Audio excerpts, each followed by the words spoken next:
दोस्तों, अक्सर हम दूसरों के मन की बातों को जानना चाहते हैं। हम यह जानना चाहते हैं कि कोई हमारे बारे में क्या सोच रहा है। हम दूसरों के मन की बात 3 तरीकों से जान सकते हैं, लेकिन इन तीनों तरीकों को समझना अत्यंत आवश्यक है। यदि आप इन तीनों तरीकों को जान और समझ लेते हैं तो आप किसी के भी मन की बातें बड़ी ही आसानी से जान सकते हैं, समझ सकते हैं। तो चलिए हम कहानी के माध्यम से समझते हैं कि किस तरह से आप दूसरों की मन की बातें जान सकते हैं, समझ सकते हैं। बहुत समय पहले की बात है। एक गांव था। उस गांव में 2 मित्र रहा करते थे। एक का नाम अभिलाष था, जो अंधा था, जिसके कारण वह हमेशा घर पर ही बैठा रहता था, और एक मित्र जिसका नाम जितेंद्र था। वह खेती किया करता था, लेकिन खेतों में अधिक जानवर आने से पूरी फसलें नष्ट हो जाती थीं, जिसके कारण जितेंद्र बहुत परेशान हो चुका था। तभी उसे एक तरकीब सूझी। एक दिन उसने सोचा, खेतों में से इन जानवरों को भगाने के लिए क्यों ना मैं अपने मित्र की मदद लूं। वैसे भी अभिलाष अंधा है, वह यहां बैठा रहेगा और जानवरों की आहट आने पर वह उन्हें जोर से चिल्लाकर भगा सकता है, जिससे मेरी फसलें बच सकती हैं। इसलिए उसे मैं खेत में बैठा देता हूं। ये सब सोच विचार करने के बाद उसने अपने खेत में ही एक छोटी सी झोपड़ी तैयार की और अपने मित्र को उस खेत में बैठा दिया और उनसे कहा, मित्र, यदि कोई जानवर की आहट आपको सुनाई दे तो आप जोर जोर से चिल्लाना। ये सुनकर वह जानवर यहां से भाग जाएंगे और हमारी फसलें नष्ट होने से बच जाएंगी। अभिलाष जितेंद्र की बात मान लेता है और वह उस दिन से खेत में ही रहना शुरू कर देता है।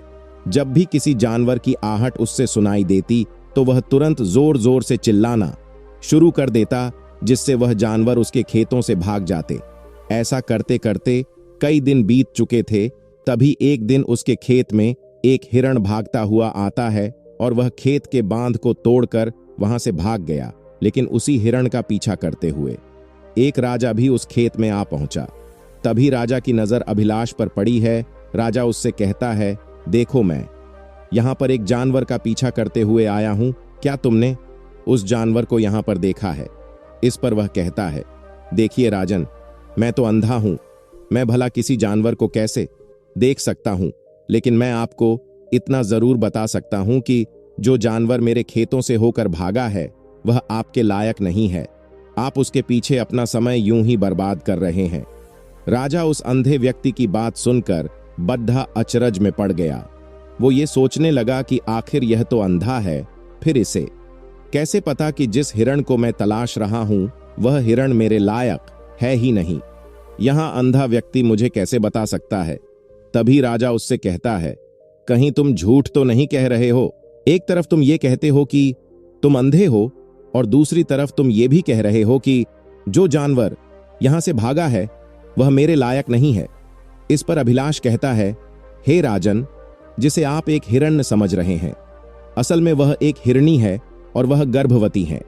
और जहां तक मुझे ज्ञान है, मैंने कभी किसी राजा को किसी गर्भवती हिरणी का शिकार करते हुए नहीं सुना है, और इसी कारण मैं आपसे ये कह रहा हूं कि वह आपके लायक नहीं है। आप उसके पीछे अपना समय व्यर्थ ना करें। यह सुनकर राजा और भी अचरज में पड़ गया। वो ये सोचने लगा कि आखिर यह अंधा आदमी यह कैसे जान सकता है कि वह हिरणी है और गर्भवती है।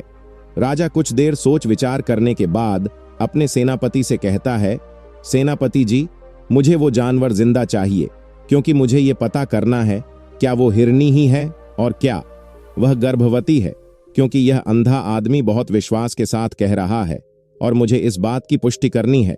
यदि वह हिरणी हुई और गर्भवती हुई तो वह हमारे शिकार के लायक नहीं है, क्योंकि हम तो एक हिरण का पीछा कर रहे थे। इसलिए जाओ और पता करो कि क्या वो हिरणी है। सेनापति राजा से आज्ञा लेकर आगे की ओर बढ़ चलता है और कुछ देर बाद जब वह वापस लौटकर आता है तो वह राजा से कहता है, हे राजन, इस अंधे आदमी ने जो भी बातें कही हैं वो बिल्कुल सही है। वो एक हिरणी ही है और वह गर्भवती भी है। यह सुनकर राजा आश्चर्यचकित रह गया। उसे समझ नहीं आ रहा था कि आखिर अंधा आदमी कैसे पता कर सकता है कि वह जानवर एक हिरणी है और तो और वह गर्भवती है। भला एक अंधा आदमी यह कैसे देख सकता है? ये कैसे जान सकता है? आखिर इससे यह कैसे पता चला है? ऐसे कई सारे प्रश्न अब राजा के मन में उठने लगे। अब राजा ठान ये छान लिया था कि मुझे इस बात की तह तक पहुंचना है कि आखिर ये अंधा आदमी कैसे जानता है कि वह जानवर एक हिरनी है। यह सोचकर राजा उस अभिलाष के पास जाता है और उससे आदमी से कहता है, देखो, मैं ये तो नहीं जानता कि तुम सचमुच अंधे हो या नहीं, लेकिन मैं तुमसे एक बात जानने आया हूं। क्या तुम मेरे प्रश्न का सही सही जवाब दोगे? इस पर अभिलाष कहता है, हे राजन, आप जो कुछ पूछना चाहते हैं मुझसे पूछ सकते हैं, मैं आपको बिल्कुल सच सच जवाब दूंगा। इस पर राजा कहता है, देखो, एक तो तुम कहते हो कि तुम अंधे हो और दूसरी तरफ तुमने ये बता दिया कि जिस जानवर का पीछा मैं कर रहा हूं वो एक हिरनी है और तो और गर्भवती भी है। आखिर तुम्हें ये कैसे पता चला? तुम्हारे खेत में और भी तो जानवर आते होंगे, और भी तो जानवर यहां से गुजरते होंगे, फिर तुमने ये कैसे अंदाजा लगाया? तभी वह राजा से कहता है, हे राजन, आप जिस हिरनी का पीछा कर रहे थे वही हिरनी जब मेरे खेत में आई, उसकी रफ्तार और उसके भागने की आहट से मुझे यह एहसास हो चुका था कि यह एक हिरनी है और मेरे खेत की जो बांध है वह बहुत छोटी है, उसकी ऊंचाई ज्यादा नहीं है। यदि कोई हिरण होता तो उस बांध को बड्डी आसानी से लांघ जाता, लेकिन वह हिरनी इस बांध को तोड़कर भागी है, और यदि वह इस बांध को छलांग लगाकर पार करने का प्रयास करती तो इससे उसके बच्चे को खतरा होता, और इसी बात से मैंने यह पता लगा लिया कि वह गर्भवती है। इस कारण वह ज्यादा ऊंची छलांग लगाकर मेरे खेत की बांध को तोड़ते हुए भाग गई। इस पर राजा के मन में एक और प्रश्न उठा। राजा ने कहा, किंतु तुम्हें कैसे पता चला कि वह एक हिरनी ही है और अन्य कोई जानवर यहां पर आ सकते हैं? इस पर अभिलाष कहता है, हे राजन, मैं पूरा दिन सुबह शाम यहीं पर बैठा रहता हूं और मेरी सुनने की शक्ति बहुत तेज है। मैं ये भांप जाता हूं कि कौन सा जानवर मेरे खेत में आया है और उसी के आधार पर मैं जोर जोर से चिल्लाता हूं ताकि वो मेरे खेत से भाग जाए और मेरे खेत की फसलों को नष्ट न कर पाए। अभिलाष का जवाब सुनकर राजा पूरी तरह से संतुष्ट हो चुका था। वह मन ही मन ये सोच रहा था कि आदमी भले ही अंधा हो, लेकिन यह तो बड्ढा झानी मालूम पड़ता है, इस आदमी से कुछ ना कुछ तो काम निकलवाना ही चाहिए। ये विचार लिए हुए राजा वहां से वापस अपने महल की ओर लौट जाता है। राजमहल पहुंचते ही राजा उस अंधे व्यक्ति से कहता है, आप तो बड़े ज्ञानी व्यक्ति हैं, आपको किसी भी बात का पता बड्ढी आसानी से चल जाता है। आज मैंने आपको यहाँ पर इसलिए बुलाया है क्योंकि मैं आपसे ये जानना चाहता हूँ कि मेरी पत्नी पतिव्रता है या नहीं। इस पर वह अंधा व्यक्ति कहता है, हे राजन, ये कैसा प्रश्न हुआ? इस पर राजा कहता है, मैंने आपसे बिल्कुल उचित प्रश्न किया है, मुझे इस प्रश्न का उत्तर दीजिए। इस पर वह अंधा व्यक्ति कहता है, हे राजन, ये सारी बातें जाने दीजिए। आपकी शादी को इतने साल बीत चुके हैं और आप यह बात क्यों जानना चाहते हैं? आपके मन में ऐसे प्रश्न क्यों उठ रहे हैं? इस पर राजा जिद करते हुए कहता है, देखिए, आपको मुझे इस प्रश्न का उत्तर तो देना ही होगा। यदि आप मुझे इस प्रश्न का उत्तर नहीं देंगे तो मैं आपको मृत्यु दंड दे दूंगा। राजा के मुख से यह बात सुनकर अभिलाष कहता है, हे राजन, यदि आप इस प्रश्न का उत्तर चाहते हैं तो उसके लिए आपको मेरा एक काम करना होगा। राजा कहता है, बोलो, मुझे क्या काम करना होगा? इस पर वह कहता है, इसके लिए आपकी पत्नी को मेरे साथ कमरे में अकेले छोड़ना होगा। अभिलाष की यह बात सुनकर राजा पहले तो क्रोधित हो जाता है, लेकिन फिर कुछ सोच विचार करने के बाद वह उसकी बात मान लेता है और अपने सेनापति को आदेश देता है, सेनापति जी, इस व्यक्ति को और मेरी पत्नी को कमरे में कुछ देर के लिए अकेला छोड़ दें। सेनापति बिल्कुल वैसा ही करता है। अब राजा की पत्नी और अंधा आदमी एक कमरे में बंद हो चुके होते हैं। तभी वो अंधा आदमी राजा की पत्नी से कहता है, मुझे आपको छूना है। इस बात पर रानी अत्यधिक क्रोधित हो जाती है और उस अंधे आदमी को वो पकड़ पकड़ कर पीटने लगती है, कभी हाथों से तो कभी लातों से तो कभी पटक पटक कर। इस तरह से रानी ने अभिलाष की खूब पिटाई की। उसके बाद किसी तरह से अभिलाष अपनी जान बचाकर वहां से भाग निकलता है और वह राजा के पास पहुंचता है और वह राजा से कहता है, हे राजन, आपकी पत्नी पतिव्रता नहीं है। यह बात सुनकर राजा अत्यधिक क्रोधित हो उठता है और राजा अपनी तलवार निकालकर सीधा अपनी पत्नी की ओर जाता है और क्रोधित होकर वह अपनी रानी से कहता है, रानी जी, आज मैं जो भी सवाल आपसे करने वाला हूं उसका मुझे सच सच जवाब दीजिएगा, और यदि आपने एक शब्द भी झूठ कहा तो मैं आपका अभी के अभी सर धड़ से अलग कर दूंगा। तभी राजा कहता है, मुझे बताइए कि आप पतिव्रता हैं या नहीं। इस पर रानी कहती हैं, हे राजन, आप भले ही मुझे जान से मरवा दीजिए, लेकिन मैं पतिव्रता नहीं हूं। राजा यह बात सुनकर बहुत खुश हुआ, क्योंकि उस अंधे आदमी ने जो भी कहा था वह बिल्कुल सच था। यह बात सुनकर तुरंत ही राजा उस आदमी के पास पहुंचता है और आकर अभिलाष से कहता है, तुम्हें कैसे पता चला कि मेरी पत्नी पतिव्रता नहीं है? इस पर अभिलाष कहता है, हे राजन, बड़ी सीधी सी बात है। मैंने तो आपकी पत्नी से बस इतना ही कहा था कि मुझे आपको छूना है, और इस बात पर वह इतना क्रोधित हो उठी कि उन्होंने गुस्से में आकर मुझे लात घूंसों से पीटना शुरू कर दिया। और भला कोई औरत किसी और मर्द को कैसे छू सकती है? लेकिन उन्होंने ना आव देखा ना ताव, बस उन्होंने मुझ पर लात घूंसे बरसाने शुरू कर दिए। वह भी तो एक छूना ही हुआ, और एक पतिव्रता नारी कभी भी पराये मर्द को नहीं छूती।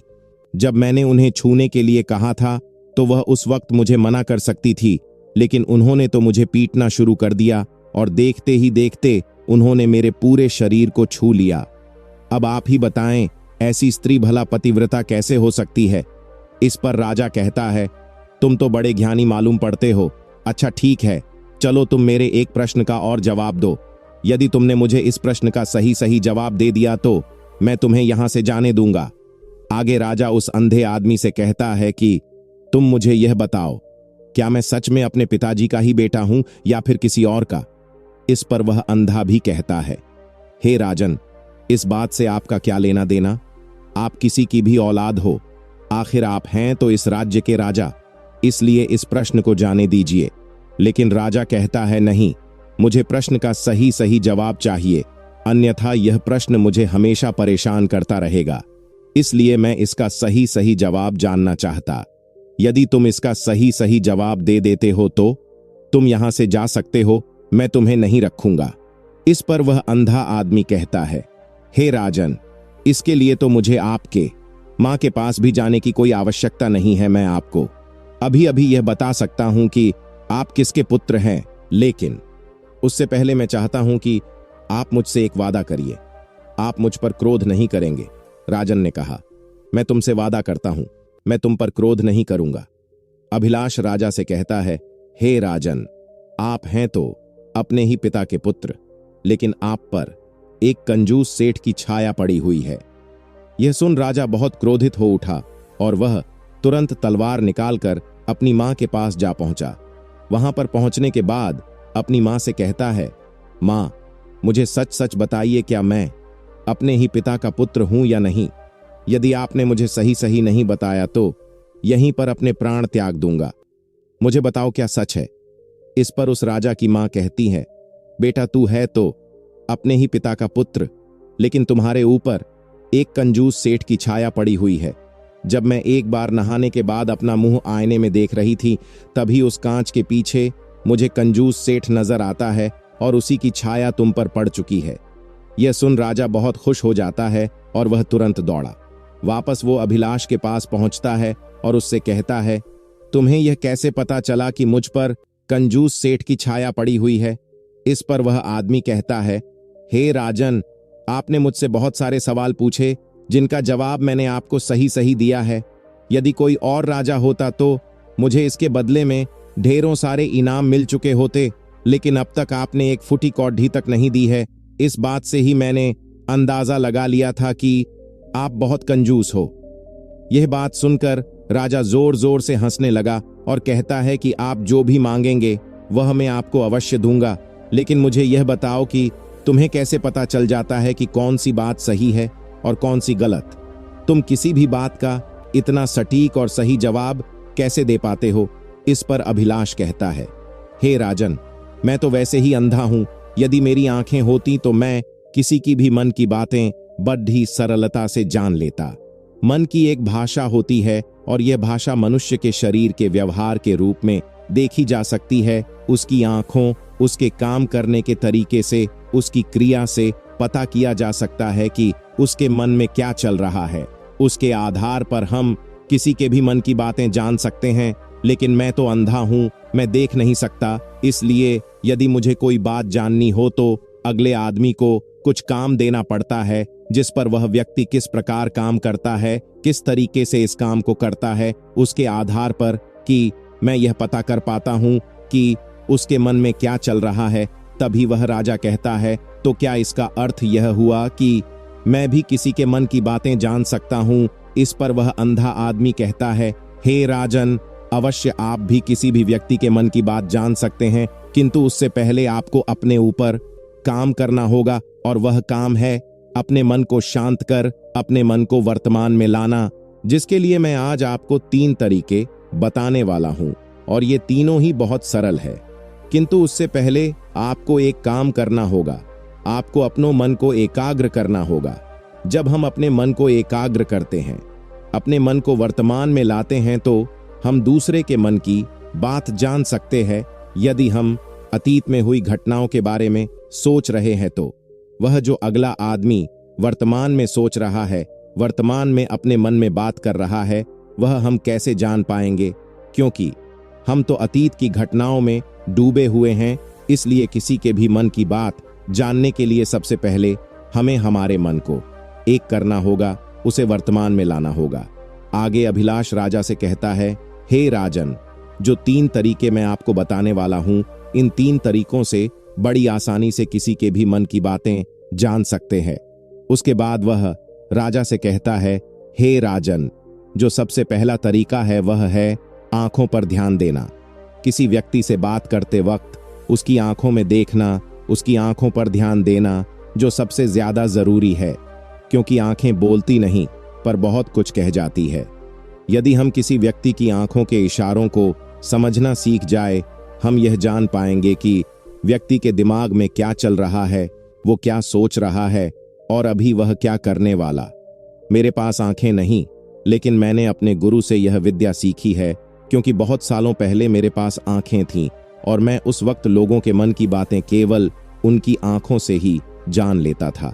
इसलिए यदि आप भी दूसरों की मन की बातें जानना चाहते हैं तो आपको भी उनकी आंखों पर गौर करना चाहिए। जैसे कि उनका आकार कैसा है, वो कब, कहां और किधर देख रहे हैं।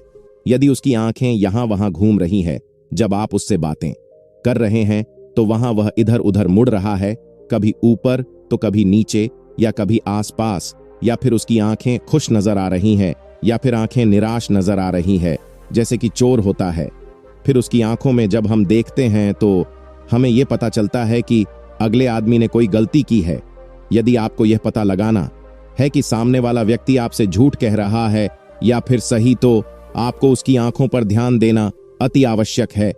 यदि आपसे बात करते वक्त वह व्यक्ति अपनी आंखें यहां वहां घुमा रहा है, ऊपर नीचे, इधर उधर, दाएं बाएं, हर जगह देख रहा है, तो इसका अर्थ यह हुआ कि वह उस बात से निकलने का कोई रास्ता ढूंढ रहा है और सामने वाला व्यक्ति आपसे कुछ झूठ कहने का प्रयास कर रहा है, तो वह आपसे नजर नहीं मिलाएगा।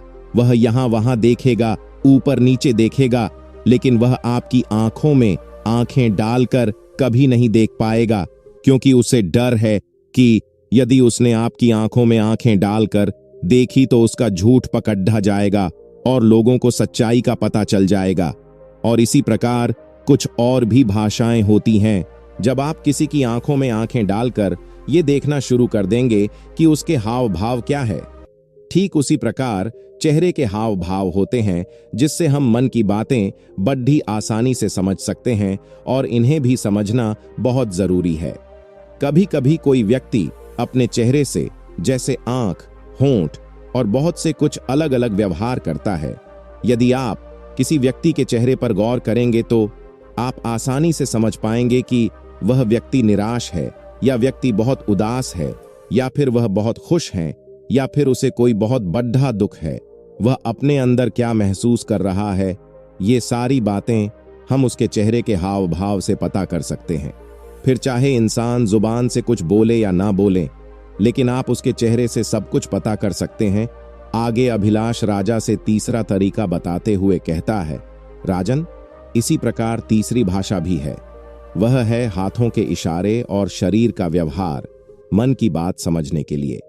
हमें हाथ के इशारे और शरीर के व्यवहार को समझना बहुत आवश्यक है। कोई व्यक्ति जब बात करता है तो आपने देखा होगा कि वो अपने हाथों को हिलाता रहता है, अपने हाथों से इशारा करता रहता है। बातों के साथ साथ अपना बॉडी लैंग्वेज उसका भी पूरा उपयोग करता है, जिससे हमें यह पता चल पाता है कि वह व्यक्ति हमारी बातों पर कितना ध्यान दे रहा है और उसके मन में क्या चल रहा है। शरीर के व्यवहार को देखने के लिए उसके हाथ मलने, शरीर मटकाने और चेहरे पर बार बार हाथ लगाने, हाथों का एक दूसरे से मसलना, ऐसी बहुत सी क्रियाएं होती है।